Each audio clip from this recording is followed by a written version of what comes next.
Hello everyone, अस्सलाम वालेकुम। आज तो बच्चों की मौजें ही मौजें हैं क्योंकि बन रहा है मज़ेदार सा क्रिस्पी सा न्यूट्रेला पराठा। जी जनाब, ये बच्चों का तो फेवरेट होता ही होता है, बड़ों का भी बहुत फेवरेट होता है और हम बहुत सिंपल तरीके से इसको बनाएंगे। इसके लिए मैंने सिंपल आटा लिया है जिसको बिल्कुल कुछ भी नहीं डाल के गूंद लिया है सादे पानी के साथ। बस आपने ख्याल रखना है कि ये ना तो बहुत ज़्यादा सख्त हो और ना ही नरम हो। उसके बाद मैंने इसके 3 बोल्स बना लिए हैं। मैं आपको 2 तरीके से सिखाऊंगी कि आप पराठे 2 तरीके से किस तरह से बना सकते हैं। ठीक है, इसीलिए मैंने यहाँ पे 3 पेड़े हम बोलते हैं इसे, तो मैंने वो रख लिए हैं। अब मैं इसे बनाना शुरू कर रही हूँ। सिंपल तरीके से हम जैसे रोटी बनाते हैं उसी तरह से इसको बेलेंगे। एक रोटी बेल कर मैं एक साइड पे कर लूँगी। थोड़ा सा खुश्की लगाकर, इतने ज़्यादा खुश्की लगाने की ज़रूरत नहीं पड़ती वैसे तो, खैर लगाकर आप उसको बेल लीजिए और बेल कर एक साइड पे कर दीजिए। सेम साइज़ की दूसरी रोटी भी ले लीजिए और उसको भी सेम इसी तरह से बेल कर एक साइड पे कर दें। अब हम क्या करेंगे, अब हम लेंगे न्यूट्रेला। ये देखिए मैंने दोनों साइज़ की सेम साइज़ की रोटियां बेल ली हैं। अब मैं क्या करूँगी कि मैं न्यूट्रेला लूँगी। न्यूट्रेला लेकर अपनी इस रोटी के ऊपर लगाऊँगी और उसको स्प्रेड कर दूँगी। स्प्रेड करने का तरीका ये है कि इसको सेंटर से लेकर बहुत कॉर्नर तक नहीं लेकर जाइएगा, कोशिश करिएगा सेंटर के अंदर जैसे मैं लगा रही हूँ इसमें ही रहे, क्योंकि फिर ये मेल्ट जब होता है तो वो बाहर एजेस से बाहर निकलने लगेगा। ठीक है, हम इसी तरह से इसको लगाएंगे, लगा कर इसको सील कर देंगे। आप कॉर्नर्स को ऐसे भी प्रेस करके सील कर सकते हैं। सिंपल एक ये भी तरीका है और आप इसको जैसे पराठा बनाते हैं वैसे फ्राई कर लीजिए। ठीक है, लेकिन अगर आप उसके कॉर्नर्स को अच्छी तरह से सील करना चाहते हैं तो फिंगर की मदद से इस तरह से दोनों पराठों को, दोनों रोटियों को यानी कि आप प्रेस करेंगे तो वो बहुत अच्छा वाला सील हो जाता है, कुछ भी बाहर नहीं निकलता। चाहे आप आलू का पराठा बनाएं, दाल का पराठा बनाएं या न्यूट्रेला पराठा बनाएं या चीज़ का पराठा बनाएं, कुछ भी पराठा बनाएं, अगर आप इस तरह से सील कर देते हैं तो कोई भी चीज़ बाहर नहीं निकलती। ये एक बेस्ट वे है। ठीक है, आप देख रहे हैं दोनों तरफ से बिल्कुल स्मूथ हुआ हुआ है। इसको अब मैं कर दूंगी साइड में। मैंने दूसरा जो तीसरा वाला पेड़ा लिया था उसको भी बेल लिया था, उसके मैं सिर्फ सेंटर में न्यूट्रेला डाल रही हूँ। ठीक है, इसके मैं सिर्फ सेंटर में डालूंगी क्योंकि मैं इसको इस तरह से फोल्ड करूँगी। ठीक है, आप देख रहे हैं जैसे हम कपड़ों में चुन देते हैं इसी तरह से इस पराठे के जो डो है उसको मैं चुन दे रही हूँ और एक ये मेरे सामने पोटली फॉर्म में बन जाएगा। कुछ लोग क्या करते हैं, जो एक्स्ट्रा सा ऊपर आपको दिख रहा है इसको निकाल देते हैं, लेकिन मैं क्या करती हूँ, मैं इसको ज़रा थोड़ा सा घुमा कर ट्विस्ट कर अंदर उसमें ही दबा देती हूँ। उससे फ़ायदा ये होता है कि इसके एजेस जो है ना ऊपर के, वो बहुत अच्छी तरह से सील हो जाते हैं, उसमें से कुछ भी नहीं निकलता। इसे भी मैं हल्का सा खुश्की लगाकर और हल्के हाथ से बेल लूँगी।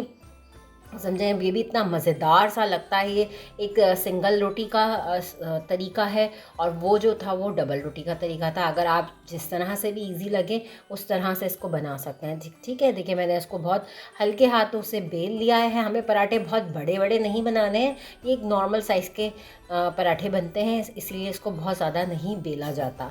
अब मैं क्या करूँगी, मैं इन दोनों पराठों को 5 मिनट्स के लिए फ्रिज में रख दूँगी। मैंने इन दोनों पराठों को 5 मिनट्स के लिए फ्रिज में इसलिए रखा है कि न्यूट्रेला जो होता है वो जल्दी से मेल्ट हो जाता है, तो मेल्ट होके बाहर निकलता है, तो हम इसे 5 मिनट्स के लिए फ्रिज में रख देंगे, उससे वो सेटल हो जाएगा। उसके बाद हम नॉर्मल अपना फ्लेम है उसको मीडियम ही रखिएगा, हाई फ्लेम पे नहीं रखिएगा, मीडियम फ्लेम पर इसे फ्राई कर लीजिएगा। अगर सपोज़ आपका न्यूट्रेला बाहर निकलना शुरू हो जाए पराठे में से, तो ट्राई करिएगा कि वो जले ना, क्योंकि वो थोड़ा सा अगर पक जाएगा तो कैरामलाइज हो जाएगा, लेकिन अगर ज़्यादा पक जाएगा तो वो कड़वा हो जाएगा।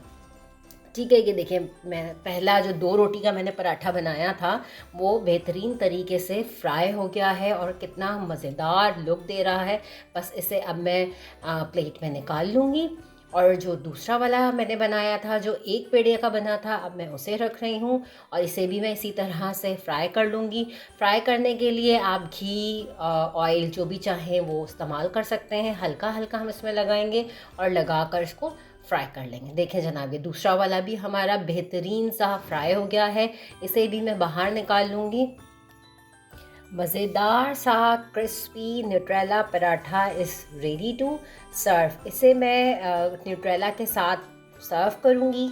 ठीक है, ऊपर क्योंकि ये बहुत मज़ेदार क्रिस्पी सा होता है। अंदर देखिए कितने अच्छा न्यूट्रेला उसका मज़ेदार लग रहा है। इसके ऊपर मैं इसी गरम गरम पराठे पे मैं थोड़ा सा न्यूट्रेला डाल दूँगी जो मेल्ट हो जाता है इसके ऊपर, और वो बहुत ही मज़ेदार जायका देता है। खाने में बहुत टेस्टी लगता है। आप इसको किसी भी वक्त इंजॉय कर सकते हैं। बच्चों का तो फेवरेट होता ही होता है, बड़े भी इसे बहुत शौक से खाते हैं। I hope you like my recipe. Try it out, send me your feedback. Take care, all of you. फी अमान अल्लाह।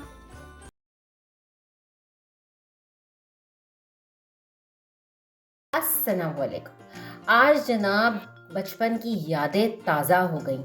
मैं बना रही हूँ मीठा पराठा। इसके लिए मैंने लिया है आटा और उसमें डाली है थोड़ी सी चीनी और उसको थोड़े थोड़े पानी डालकर गूंद लिया। जब आटा आपका गूंद जाए तो उसके ऊपर थोड़ा सा ऑयल लगाकर उसको रख दीजिएगा, ताकि हमने जो चीनी इसके अंदर डाली है वो मेल्ट हो जाएगी और आटे में मिक्स हो जाएगी। ठीक है जनाब, इसको हम थोड़ी देर के लिए रख देंगे। जब हम अपनी नानी के घर जाते थे तो हमारी नानी खुशी में मीठा पराठा बनाती थी। कौन कौन बचपन में मीठा पराठा खाता था, कमेंट बॉक्स में ज़रूर बताइएगा। देखिए जनाब, आपको चीनी दिख रही होगी, ये थोड़ी सी मेल्ट हो जाएगी तो हमारा आटा तैयार हो जाएगा। अब 15-20 मिनट के बाद चीनी हमारी मेल्ट हो जाती है तो मैंने आटा लिया है, उसके थोड़े छोटे छोटे से 2 पेड़े बनाए हैं और उसके बाद उन दोनों को सेम साइज़ में बेल लिया है। ये हमारे पास तैयार हो गई हैं दोनों रोटियां। इसमें मैं क्या करूँगी कि अंदर भी मैं ऊपर से चीनी ही इस तरह से डालूँगी। ठीक है, अब ये अंदर पक कर बड़े मज़े का टेस्ट देती हैं। अंदर चीनी पक जाती है, मतलब मेल्ट हो जाती है तो वो कैरमलाइज़ हो जाती है, जो बहुत मज़े का टेस्ट देती है। इसी तरह से करके और दूसरी रोटी को मैं उसके ऊपर रखूँगी और चारों तरफ से उसको सील कर दूँगी ताकि चीनी हमारी बाहर ना निकले। फिर जनाब हम क्या करेंगे कि हम इसको आम नॉर्मल पराठा जैसे बनाते हैं उसी तरह से इसको फ्राई कर लेंगे दोनों साइड से अच्छी तरह से। अच्छा, पराठा बनाते वक्त में एक टिप याद रखिएगा कि पराठों को, किसी भी किस्म का कोई भी पराठा बना रहे हैं, उसे एकदम से हाई फ्लेम पे नहीं पकाइएगा। आप मीडियम फ्लेम पे जब अपने पराठे को पकाएंगे तो वो सॉफ्ट बनेंगे, अच्छे बनेंगे। लेकिन आप हाई फ्लेम पे बनाएंगे तो वो एकदम से सख्त हो जाते हैं, एकदम से पक जाते हैं, तो थोड़े कड़क कड़क से होते हैं। कुछ लोग कहते हैं ना हमारे पराठे कड़क होते हैं, सॉफ्ट नहीं होते। तो पराठों को थोड़ा मीडियम फ्लेम पे पकाइए और उसका आटा भी बहुत नरम नहीं गूना जाता, थोड़ा सा सख्त गूना जाता है। ठीक है, यहाँ पे मैंने अपने पराठे को दोनों तरफ ऑयल लगा कर फ्राई कर लिया। देखिए कितना मज़ेदार लग रहा है, खाने में तो ये बहुत ही मज़ेदार होता है। इसके बाद जब मेरा ये पराठा दोनों तरफ से सिक जाता है तो मैं एक काम और ये करती हूँ कि मैं ऊपर से चीनी इसके डाल देती हूँ। चीनी स्प्रिंकल कर दें। चीनी स्प्रिंकल करके उसको, और यहाँ पर आप फ्लेम को बंद कर दें। तवा तो हमारा गर्म ही होता है। उसके बाद आप इसको इस तरह से घुमाइए और जनाब हमारा पराठा जो है वो रेडी हो जाएगा। जो मैंने ऊपर से भी चीनी डाली है वो हल्की हल्की सी कैरमलाइज हो जाती है, और जो खाने में बहुत ही मज़ा देती है। देखिए पराठा हमारा दोनों तरफ से तैयार हो गया है। बस अब इसे मैं निकाल लूँगी और निकाल कर सर्व कर दूँगी।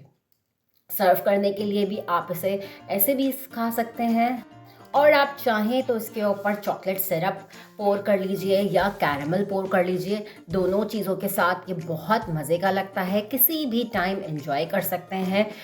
बच्चों का तो फेवरेट होता ही है, लेकिन बड़ों का भी बहुत फेवरेट होता है। आप मुझे ज़रूर बताइएगा कि किस किस को पसंद आया और कौन कौन अपने बचपन में ये खाता था। ज़रूर ट्राई करिएगा, अपना फ़ीडबैक मुझे ज़रूर दीजिएगा। अपना और अपने प्यार का बहुत ख्याल रखिएगा। फिर मुलाकात होगी एक और मज़ेदार सी रेसिपी के साथ। जब तक के लिए फ़ी अमान अल्लाह।